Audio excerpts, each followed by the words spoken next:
Hello friends, आज मैं आपके सामने गरीब मोमोज वाली की कहानी लेकर आई हूँ।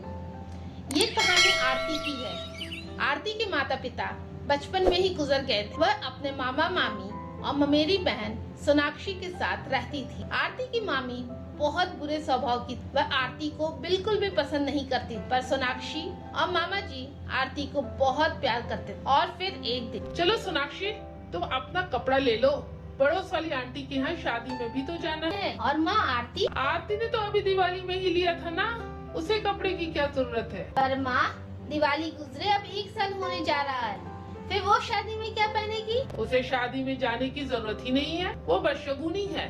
पैदा होते ही अपने माँ बाप को खा गई, अब शादी में जाएगी तो शादी तोड़वा देगी। कैसी बात करती हो माँ?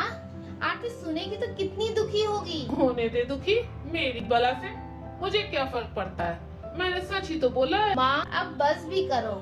अगर आरती शादी में नहीं जाएगी तो मैं भी नहीं जाऊंगी। मुझे भी कोई कपड़ा नहीं चाहिए। मैं जा रही हूँ अपनी पढ़ाई करने के लिए। सोनाक्षी वहाँ से चली जाती है और आरती के साथ पढ़ने लगती है। अरे 5 बज गया है, मैं जा रही हूँ मामी जी के लिए चाय बनाने। तुम पियोगी क्या? नहीं, मुझे नहीं पीना है।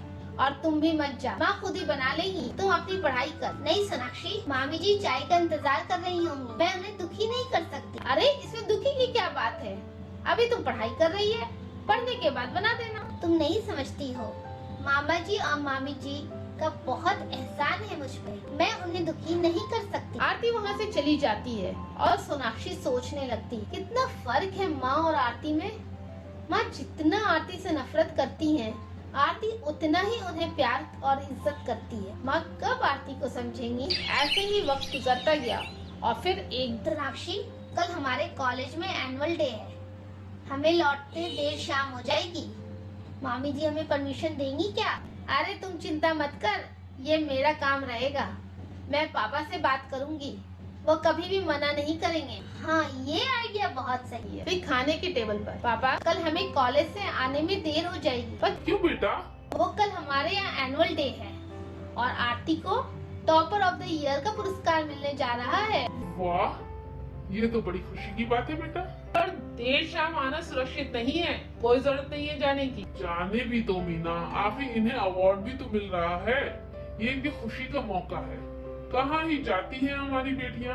कोई बात नहीं बेटा, तुम दोनों बहन साथ रहोगी, कौन सा अकेले आना है, तुम दोनों चली जाना। आरती और सोनाक्षी बहुत खुश हो जाती हैं। अगले दिन देर शाम दोनों बहन खुशी खुशी बातें करते हुए कॉलेज से लौट रही थी। तभी वहाँ के बदमाश गब्बर ने उनका रास्ता रोक लिया और आरती पर बुरी नजर डालने लगा। आरती, जरा हम पर भी मेहरबान हो जाओ, मैं भी सुबह शाम तेरा राह देखता हूँ। दोनों बहनें बहुत घबरा जाती और वहाँ से भागकर अपने घर आ जाती। क्या बात है, तुम दोनों इतनी घबराई हुई क्यों हो? माँ, वो गब्बर दादा है ना, वो आरती को परेशान कर रहा था। क्या बोल रही है? हाँ माँ, इसलिए हम दोनों बहन वहाँ से दौड़कर भाग आए। अच्छा, अब ये बात ना अपने पापा से मत कहना, मैं देखती हूँ इसे कैसे सुलझाना है। अब तुम दोनों खाना खाकर सो जाओ। दोनों बहन सोने चली जाती। उधर मीना सोचती है, भगवान तेरा शुक्र है, तूने बड़ा अच्छा मौका मुझे दिया है, मैं इस मौके को अपने हाथ से निकलने नहीं दूंगी। फिर मीना भी सोने चली जाती है। अगली सुबह, और बेटा,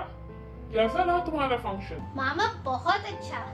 आपको पता है मुझे 10,000 रुपए का पुरस्कार मिला है। वाह बेटा, ये तो बहुत अच्छी बात है। तुम ये रकम अपने पास रखो, ये तुम्हारी मेहनत की पहली कमाई है। और सोनाक्षी, तुम्हें कुछ नहीं मिला? मिला है ना माँ, मैं सेकंड टॉपर थी, इसलिए मुझे 5,000 रुपए मिले हैं। सोनाक्षी, मैं तेरे दिल्ली वाले मामा के यहाँ जा रहा हूँ, क्या तुम भी चलोगी? वाह पापा, नेकी और पूछ पूछ, मैं जरूर चलूंगी। अभी तो मेरा कॉलेज भी बंद है। आरती के मामा और सोनाक्षी कुछ दिनों के लिए शहर से बाहर चले जाते हैं। मौका देखकर मीना ने गब्बर को घर आने का न्योता दे दी। अरे गब्बर दादा, आओ देखो, आज आरती ने अपने हाथों से पूरी पकवान बनाया है। मामी ने इस गुंडे को घर बुला लिया। अगर मामा घर पर होते तो वो कभी भी इस गुंडे को घर में ना घुसने देते। अरे भाई, जिसने बनाया है उसे बुलाओ भी, अपने हाथों से ही मुझे खिला देगी। गब्बर दादा, मजाक करने में आप नंबर 1 हो, मैं आरती को अभी बुलाती हूँ। मीना जबरदस्ती आरती को गब्बर के सामने खड़ा करती है और आरती मन मानकर गब्बर को खाना परोस देती है। गब्बर खाना खाकर चला जाता है। आरती अपने कमरे में जाकर फूट फूट कर रोने लगती है। आरती के मामा को गए 2 दिन बीत गए थे। एक दिन आरती देखती है उसकी मामी ने गब्बर को घर पर बुलाया है और वो गब्बर से कुछ बात कर रही है। गब्बर दादा, चिंता मत करो, आरती के मामा अभी 2 दिन बाद आएंगे। तुम कल ही आरती को उठाकर ले जाओ और याद रहे ये नोटों की गड्डी देना बिल्कुल मत भूलना। उसके बाद तुम आरती से शादी करो या उसे बेच दो, मुझे तो बस पूरे पैसे चाहिए। ठीक है, मैं कल अपने आदमियों के साथ आऊंगा और इसे पकड़कर यहाँ से दूर ले जाऊंगा। आरती अपनी मामी और गब्बर दादा की बातों को सुनकर घबरा जाती है और वहाँ से भाग जाती है। आरती के पास अवार्ड वाले पैसे थे जिनसे वो टिकट लेकर एक बस में बैठ जाती है। वो बस दार्जिलिंग की थी। आरती दार्जिलिंग पहुंच जाती है। दार्जिलिंग जैसे हिल स्टेशन पर आरती बिल्कुल अकेली थी। आरती एक पहाड़ी के रास्ते सड़क पर चल रही थी। अचानक उसकी नजर एक मोमोज की दुकान पर पड़ी। आरती वहां पहुंच जाती है और बेहोश हो जाती है। अरे ये लड़की कौन है? ये तो बेहोश हो गई। दुकान में एक बुजुर्ग महिला थी। वो दौड़ कर जाती है और आरती के चेहरे पर पानी डालती है।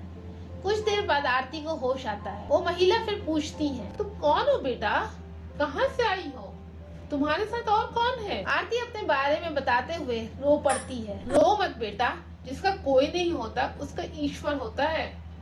तुम्हें अब वापस अपने घर जाने की कोई जरूरत नहीं है। तुम मेरे साथ ही रहो, मैं तुम्हें अपनी बेटी बनाकर रखूंगी। आपका बहुत बहुत शुक्रिया, आपने मेरी इतनी मदद की। एक मेरी मामी है जिन्होंने मुझे उस बदमाश के हाथों बेचना चाहा। मैं कैसे अपना दुख भूलूंगी?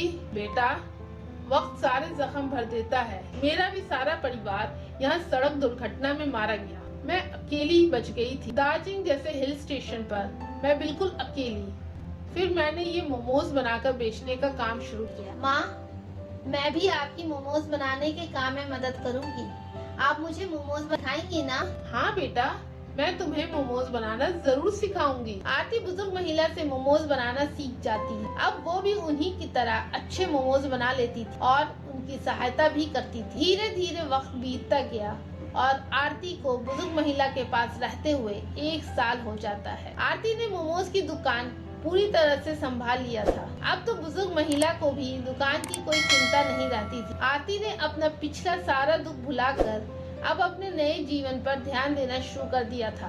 एक दिन आरती मोमोज की दुकान पर ग्राहकों को मोमोज की प्लेट बनाकर दे रही थी। अचानक उसने अखबार में एक इश्तिहार देखा जिसमें उसके मामा ने आरती की फोटो लगा रखी थी और लिखा था कि आरती, तुम जहाँ कहीं भी हो मेरे पास वापस लौट आओ, मेरी तबीयत ठीक नहीं है। माँ, मेरे मामा की तबीयत बहुत खराब है। वो मुझे बहुत याद कर रहे हैं।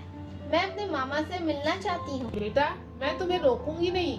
तुम चाहो तो अपने मामा से मिलकर वापस आ सकती हो। आरती अपने घर वापस लौटती है, पर घर के बाहर भीड़ लगी हुई देख आरती को पता चलता है कि उसके मामा इस दुनिया में नहीं है। आरती की मामी आरती से लिपट कर बहुत रोती हैं और उससे अपने किए की माफी मांगती हैं। आरती, मुझे माफ कर दो।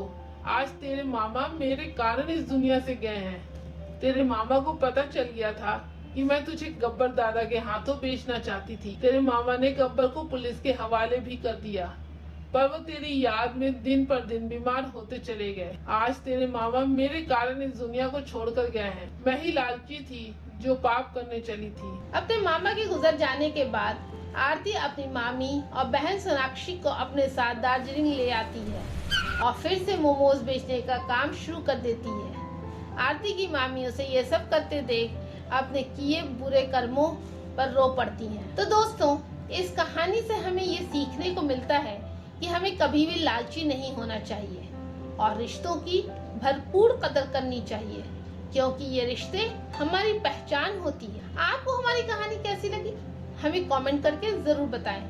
साथ ही हमारे वीडियो को लाइक और शेयर जरूर करें। अगर आप हमारे चैनल पर पहली बार आए हैं तो इसे सब्सक्राइब करना बिल्कुल ना भूलें। ऐसे ही कहानी देखने के लिए आप हमारे फेसबुक पेज को भी फॉलो करें। बाय बाय दोस्तों।